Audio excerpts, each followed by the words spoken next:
He piloted in this House the bill that extended the arrangements for Lok Sabha representation on the basis of the Finance Commission for 25 years till 2026. That was Mr. Jaitley as Law Minister. So he understands the issue. The concern the states have is, if you go down the slippery slope, we don't want to be unfair to our brothers in the north, but if you go down the slippery slope of giving more and more weightage to that demography, you will end up creating a real sense of serious concern and alienation in the south. And I'm sure he understands this. I remember his very eloquent words in 2001. I think it's important to stress that the government, my question had been, will you compensate with incentives? But he has not answered that. He has merely said we have to take care of real people. Yes. But my second supplementary is still coming, Mr. Let me just clarify.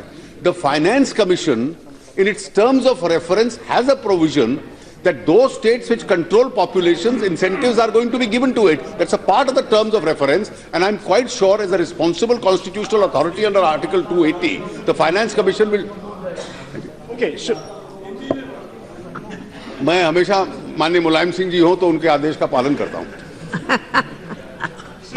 अगर जिन states में population control किया है, उनको जनसंख्या के ऊपर नियंत्रण रखा है, उनको इंसेंटिव्स दिए जाएंगे, लेकिन आधार तो आज की जनसंख्या हो सकती है। जो आपने उदाहरण दिया कि भाई 2026 तक हम लोगों ने टाला कॉन्स्टिट्यूशन अमेंडमेंट के, एक का तात्पर्य यह है कि अगर आप जनसंख्या नियंत्रण करते हैं तो उसके आधार पर आपका लोकसभा और में प्रतिनिधित्व कम नहीं होगा, लेकिन दूसरे का विषय है कि अगर आप कम करते हैं तो उसकी वजह से आपके साधन कम हो जाएं, ऐसा प्रयास नहीं होगा।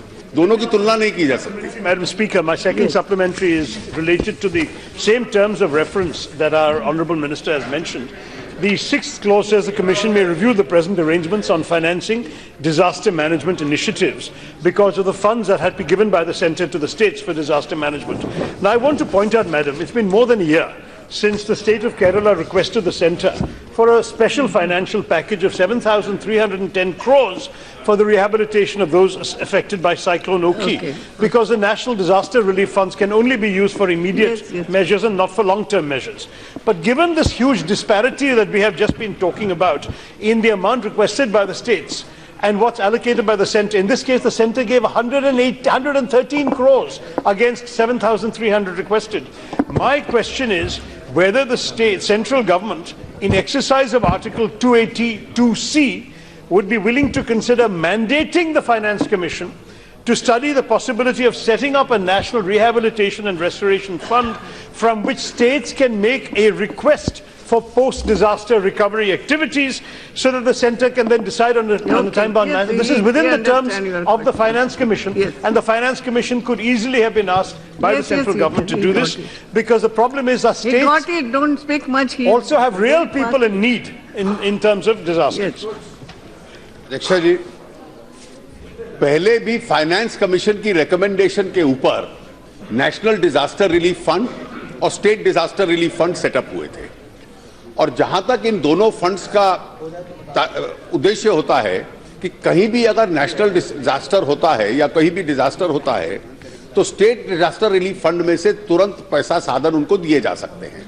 इनका एलोकेशन प्रतिवर्ष यूनियन बजट के अंदर भी हम लोग करते हैं। उसके अलावा जो नेशनल डिजास्टर रिलीफ फंड का पैसा होता है वो पूरे देश के ऊपर अप्लाई करता है। ये आपका कहना कि उन्होंने 7,000 करोड़ मांगा, सेंटर ने 180 करोड़ दिया, ये अपने आप में ठीक नहीं है। 118 करोड़ दिया, ये ठीक नहीं है। आपकी इंफॉर्मेशन बहुत बैकडेटेड है। मैं इसको स्पष्ट कर दूं कि जहां भी डिजास्टर होता है स्टेट पूरा रिप्रेजेंटेशन भेजता है, नॉर्म्स हैं जो सारे देश के ऊपर एप्लीकेबल होते हैं, और कहीं पर नुकसान खेती में हुआ तो कितना दिया जाएगा, घरों में हुआ तो कितना दिया जाएगा, उस हिसाब से हर राज्य को उतना ही मिलता है। उसके बाद एक सेंटर की कमेटी जाती है, सेंटर की कमेटी उसका आकलन करती है, राज्य के अधिकारियों से, राज्य सरकार से बातचीत करती है, और फिर वो एक रिकमेंडेशन भेजती है कि इतना इस राज्य को दिया जाना चाहिए। वो फिक्स्ड नॉर्म्स है। अगर घर टूटता है तो इतना, गांव का घर टूटता है तो इतना, शहर का टूटेगा तो इतना, उस हिसाब से वो देती है। केरल के संबंध में वो रिकमेंडेशन आ गई। वो रिकमेंडेशन एक हाई लेवल कमेटी को जाती है। वो एक ग्रुप ऑफ मिनिस्टर्स होता है जिसमें माननीय राजनाथ जी जिसके अध्यक्ष हैं, मैं भी उसका सदस्य हूं। वो अपनी मीटिंग करती है और उसके आधार पर वो अपना व्यू लेती है। जो कमेटी केरल के संबंध में आई थी, मुझे एग्जैक्ट अमाउंट याद नहीं, लेकिन 4,500 करोड़ के करीब था, थोड़ा कमती हो सकता है। उन्होंने रिकमेंडेशन दी। Please not like this, I am sorry please. No, और वो उन्होंने अपनी रिकमेंडेशंस दे दी हैं और वो एकदम सैंक्शन हो गया है। इसके अलावा कोई और है, मैं इतना भी बतला दूं, जब स्टेट से डिमांड आती है, स्टेट का डिमांड और जो नेशनल डिजास्टर रिलीफ फंड के मापदंड हैं, उनके बीच में एक बहुत गैप रहता है। ये नहीं कि जो डिमांड आएगी वो उन मापदंड के मुताबिक है। जब अधिकारियों से बात होती है तो वो अधिकारी राज्य के अधिकारियों से बात करने के उन मापदंड पे, उन मेजर्स पे अग्री कर लेते हैं और उसकी रिकमेंडेशन होती है। पॉलिटिकल आधार पर आप उससे 10 गुना या 25 गुना ज्यादा डिमांड करते रहे, वो एक अलग विषय होता है। एक मिनट मेहता जी, पहले नाम आए वो। मैडम स्पीकर, एक ही प्रश्न पे कितना? We are dealing with terms of reference of